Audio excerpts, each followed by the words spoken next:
Pasok na sa finals ng Chairman's Cup 2021 ng NBL Pilipinas ang Pampanga Delta matapos pataubin ng Taguig City General sa score na 112-108 sa Game 2 ng kanilang best of 3 semifinals na ginanap sa Brenzigao Convention Center kahapon. Sa first half ng laro ay umabot sa 23 points ang lamang ng Generals kontra Delta.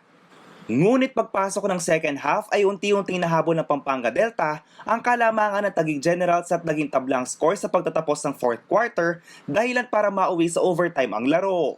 Sa huli ay nasungkit ng Pampanga Delta ang panalo.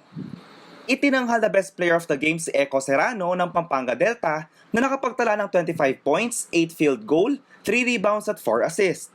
Makakatapat ng Pampanga Delta ang La Union Power sa Best of 3 Finals ng NBL Pilipinas Chairman's Cup 2021.